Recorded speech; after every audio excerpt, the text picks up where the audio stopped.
As mãos do gorila bateram na barra de madeira com uma força que fez o chão vibrar. Era uma manhã de patrulha rotineira na reserva que margeia o antigo zoológico de uma cidade média. Pescadores e caminhantes passavam pela trilha. O vento carregava cheiro de terra molhada e folhas esmagadas. Ninguém poderia supor que, a poucos metros dali, um guarda florestal cairia desacordado e que o grupo de primatas reagiria de uma forma que deixaria testemunhas, especialistas e autoridades sem palavra. O som dos golpes repetidos ecoou entre as árvores e chamou a atenção de quem caminhava por ali. Mateus, o guarda, tinha 42 anos, rosto marcado pelo sol, um colete verde às costas e um rádio que mal funcionava. O gorila alfa olhou fixo, incluiu um estalo na boca e um gesto que parecia pedir cuidado. Na mesma hora, um caminhante apertou o botão de emergência do celular e a rotina tranquila transformou-se em um incidente urgente. Você acredita que animais podem responder de maneira consciente a sinais humanos? Escreva nos comentários e não deixe de acompanhar esta história até o fim. Agora, vamos descobrir o que começou com um desmaio e terminou por expor uma rede de negligência e omissões que afetava animais e pessoas. Mateus era conhecido na região por sua calma e por conhecer os troncos, as trilhas e os hábitos dos animais como poucos. Nasceu numa vila de seringueiros e aprendeu a ler pegadas antes de aprender a ler mapas. Quando jovem, trabalhou como guia em expedições, depois cursou técnico em manejo ambiental e fez cursos de resgate animal nos fins de semana. Aos 30 anos, perdeu a esposa num acidente de carro. A dor o deixou mais atento às pequenas vidas ao redor. Dizia que a natureza o ensinou a ouvir o silêncio. Era viúvo, pai de uma filha adolescente chamada Júlia, que estudava biologia e sonhava em ser veterinária. Os vizinhos lembravam dele consertando cercas, salvando jabutis presos em valas e levando aves feridas ao hospital veterinário da universidade. Sua relação com o antigo zoológico era complicada. Durante anos, atuou como voluntário em projetos de soltura e reabilitação que receberam animais provenientes daquele espaço. Sabia por relatos e por documentos que havia irregularidades na manutenção de alguns recintos. Esses pequenos sinais, anotados em cadernos escondidos e em conversas de corredor, formavam uma inquietação que crescia dentro de Mateus. Ele carregava uma pasta com relatórios improvisados, registros de telefonemas e fotos que mostravam condições que, segundo ele, precisavam ser revistas. A comunidade o respeitava e também temia que sua persistência provocasse atritos com autoridades e com pessoas que administravam recursos. Ao cair desacordado, muitos lembraram o tom baixo de sua voz quando falava sobre justiça para os animais e sobre a obrigação de cuidar. A interação que mudou tudo aconteceu em poucos minutos e foi acompanhada por quem estava no local. Primeiro, uma mulher que passeava com o cachorro chamou por ajuda. Depois, o senhor que vendia biscoitos na trilha aproximou-se com pressa. Medo e curiosidade. O gorila alfa, que ao longe ostentava pelos prateados e um corpo imponente, baixou o tronco e estendeu a mão numa calma quase cerimonial. Mateus recobrou a voz por um breve instante, respirou fundo e falou, com sotaque carregado e voz entrecortada. Conversa curta entre pessoas e primata transformou-se em cena-chave. Diálogo expandido entre Mateus, a testemunha Marina e o encarregado do zoológico Carlos desenrolou-se com tensão. Marina perguntou sem esperar respostas longas. "Ele está bem?" Mateus murmurou. "Sinto cheiro de queimado no local onde ficam as camas dele." Marina hesitou. "Queimado?" Mateus assentiu. Algumas lâmpadas foram trocadas por modelos inadequados e a fiação parece improvisada. Carlos, que chegou apressado, disse: "Não há evidências de risco." Mateus retrucou: "Tem marcas no chão e o gorila mostrou comportamento anormal." Carlos respirou fundo. "Vou verificar mais tarde." Marina voltou. "Você deveria ligar para a unidade de resgate." Mateus tentou falar pelo rádio. "Aqui, Mateus, preciso de apoio." O rádio chia. "Recebido, enviar equipe." A multidão ao redor murmurava, o som das folhas subia e havia um odor de óleo e fumaça tênue. Nesse jogo de olhares, o gorila tocou o pulso de Mateus com uma mão grande e quente, como se tentasse medir o pulso humano. A cena foi registrada pelo fotógrafo local Lucas, que tirou várias fotos com as mãos trêmulas. Áudio e imagem daqueles minutos seriam determinantes para a sequência. Pouco depois, quando Mateus caiu, o gorila não avançou. Em vez disso, recuou, posicionou-se entre o corpo e a trilha, como se protegesse. Foi esse gesto que confundiu os presentes e que despertou empatia suficiente para romper a rotina de incredulidade. O primeiro telefonema oficial aconteceu em menos de 1 hora. Carlos, diretor do zoológico, ligou para a coordenação regional e pediu calma. Havia dúvida entre os funcionários se removiam Mateus imediatamente ou aguardavam a equipe de resgate. A resposta institucional oscilou entre minimizar o episódio e colaborar. Enquanto isso, chegaram ao local a médica veterinária doutora Helena, o perito João da perícia ambiental e o delegado Rafael, que coordenaria a investigação inicial. João perguntou o que havia acontecido e Mateus, com voz fraca, explicou o cheiro, as marcas e a reação do gorila.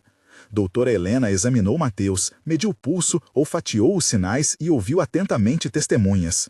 O diálogo técnico ganhou intensidade. João perguntou: há sinais de agressão? Doutora Helena respondeu: não visíveis, mas há descuido. Rafael questionou: quem autorizou a manutenção? Carlos respondeu com hesitação: a administração anterior. Doutora Helena olhou para o gorila. Ele está estressado, precisa de repouso. Rafael ordenou: vamos isolar a área e recolher provas. As palavras ordem judicial surgiram na conversa. Um mandado de inspeção foi solicitado e a possibilidade de ordem judicial para acessar documentos internos foi aventada. Enquanto isso, a imprensa local começou a chegar. O clima era de controvérsia. A equipe decidiu documentar cada passo por fotos, anotações e filmagens. Entre os presentes estavam também Beatriz, bióloga, voluntária conhecida por defender reabilitações, e Ana, promotora, que pediu um laudo preliminar. A reação institucional inicial variou entre proteção da imagem e cooperação forçada pela presença de tantas testemunhas. A inspeção que se seguiu revelou detalhes que pareciam irreais. As portas do recinto tinham fechaduras com marcas de solda improvisada. Os relatórios de manutenção estavam incompletos e um inventário de equipamentos mostrava lacunas. Havia registros de compra de ração em datas que não coincidiam com entradas de estoque. Fotos tiradas por Lucas mostravam marcas de queima em colchões e luminárias sobrecarregadas. O laudo técnico de elétricos descreveu fiação sem aterramento e tomadas adaptadas de forma inadequada. A perícia fotográfica, descrita em termos profissionais por João, documentou fraturas nas vigas e acúmulo de sujeira em pontos inacessíveis aos visitantes. Em termos processuais, a equipe registrou coleta de amostras de pelo para análise toxicológica, medição de níveis de dióxido de carbono no recinto para verificar ventilação e análise de marcas no solo que indicavam manipulação de materiais. Esses procedimentos técnicos foram descritos em relatórios de 300 caracteres cada, indicando fotografias catalogadas, amostras lacradas e etiquetas numeradas para garantir cadeia de custódia. A combinação de imagens, laudos e depoimentos criou um quadro que forçou uma investigação mais profunda. O que motivou as irregularidades apareceu no cruzamento de dados financeiros e entrevistas. Extratos de compras, notas fiscais e contratos revelaram pagamentos a empresas de fachada que executavam reparos por valores superiores ao de mercado. O contador, identificado como Paulo, admitiu em depoimento que lançava despesas em centros de custos distintos para ocultar o destino real dos recursos. Havia indícios de desvio de verbas destinadas a programas de reabilitação. Nomes de funcionários que autorizavam pagamentos surgiram em documentos. Marcelo, ex-encarregado de compras, que agora trabalhava para uma ONG de fachada, Renata, coordenadora de logística, que assinava notas sem vistoria, e Fernando, técnico elétrico, que, segundo depoimentos, realizava gambiarras para economizar. A promotoria abriu inquérito e solicitou prisão preventiva de suspeitos por risco de destruição de provas. As motivações foram descritas como combinação de negligência deliberada e interesse econômico. Em entrevista, Ana, promotora, afirmou com tom firme: quando há dinheiro, a pressão por resultados falsos cresce e os animais pagam o preço. O público reagiu com indignação. As redes sociais viralizaram as fotos de Lucas e surgiram campanhas de arrecadação e demandas por transparência. No centro da história estava o gorila Alfa, chamado Coba por funcionários antigos. Coba chegou ao zoológico anos atrás, vindo de um programa internacional de troca, que tinha falhado em documentar seus procedimentos de adaptação. Especialistas consultados, entre eles a primatóloga doutora Beatriz Maia, explicaram que Koba apresentava sinais comportamentais típicos de traumas anteriores, mas também uma capacidade incomum de reconhecer padrões humanos.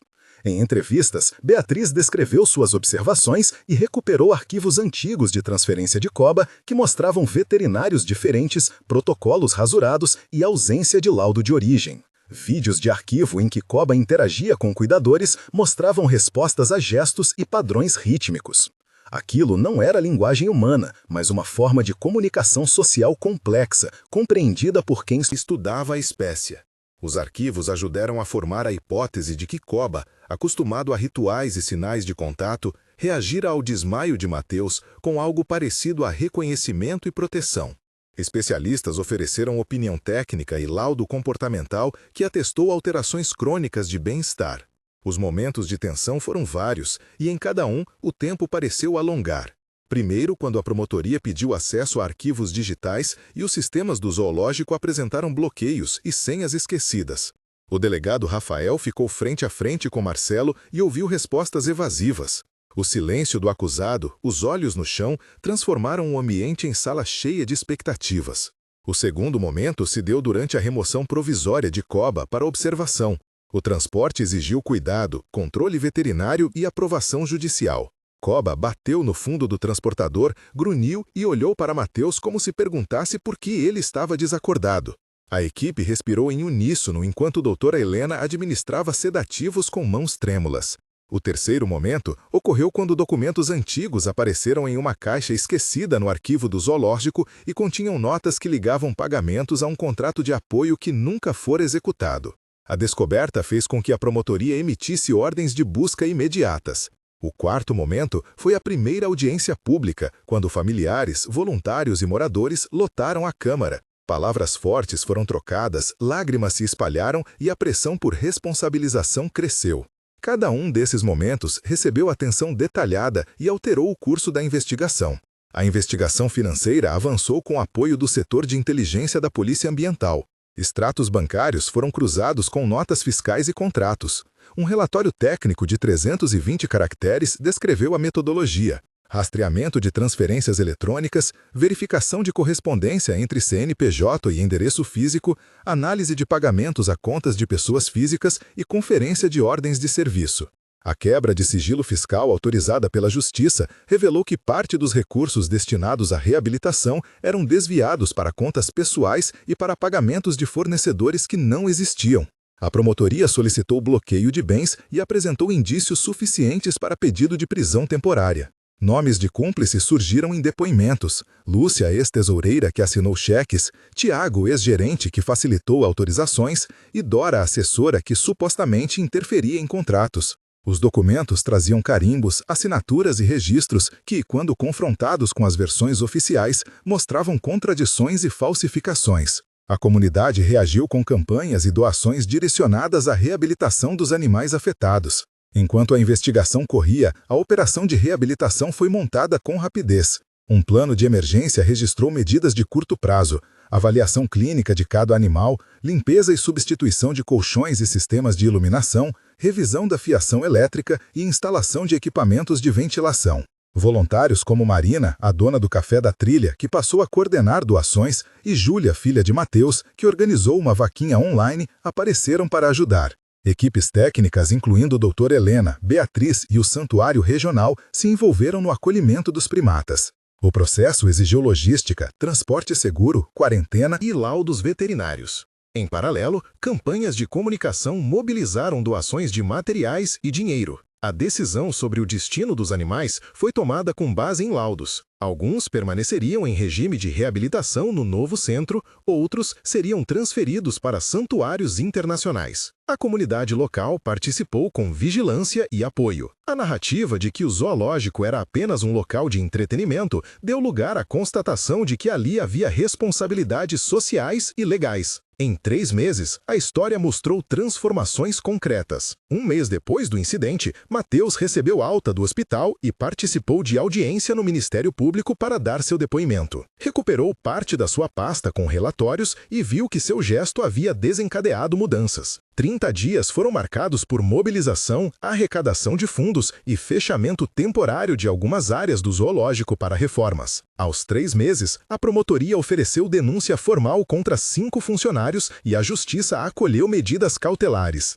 Equipes de técnicos começaram a implantar novas rotinas de manutenção e protocolos de bem-estar animal. Recebeu-se auxílio de especialistas de outras instituições que reavaliaram procedimentos e treinaram funcionários. 6 meses depois, a transformação era visível. O antigo zoológico assinou termo de cooperação com o Santuário Regional para transferência de espécies sensíveis. Coba, após cuidados e um período de observação, foi transferido para um santuário de clima semelhante, onde poderia viver em mais espaço e com rotinas compatíveis ao seu comportamento. As doações recolhidas financiaram parte das reformas e um fundo de fiscalização comunitária foi criado para acompanhar futuras ações. Mateus, com recuperação lenta mas firme, tornou-se consultor voluntário do novo centro de reabilitação e Júlia foi aceita em estágio no Hospital Veterinário da Universidade. Esses marcos foram comemorados em um encontro público, que incluiu profissionais, voluntários, autoridades e moradores. A responsabilização legal avançou com prisões temporárias e processos administrativos que mostraram um mix de negligência e ganho ilícito. A promotoria coletou laudos, que incluíam análises toxicológicas e avaliações comportamentais, e apresentou provas suficientes para levar o caso adiante. A cidade viveu um debate público sobre o papel de instituições que lidam com animais e sobre a necessidade de auditorias regulares. Surgiram propostas de políticas locais para melhorar fiscalização, transparência em contratos e participação comunitária na gestão de unidades que abrigam animais. Organizações não governamentais se uniram para criar cursos de formação para cuidadores e para financiar transporte seguro de espécies vulneráveis. No fechamento desta história, reafirmamos a ligação entre Mateus e Coba como símbolo do que pode acontecer quando atenção e coragem se encontram. A ação de um guarda florestal que conhecia trilhas e sinais evitou que o caso fosse ignorado. Foram abertas investigações, presos alguns responsáveis e iniciada a reabilitação de animais que viviam em condições inadequadas. A mobilização comunitária trouxe doações e vigilância e o antigo zoológico teve que reformular práticas e estabelecer parcerias com santuários. Se você quer ajudar, considere doar para o Santuário Regional que acolheu Coba ou assinar a petição que pede mais fiscalização em instituições que cuidam de animais. No silêncio de uma mão estendida, nasceu uma voz que mudou destinos. Se essa história tocou você, inscreva-se no canal para acompanhar atualizações. Compartilhe este vídeo e participe da comunidade que defende quem não pode falar.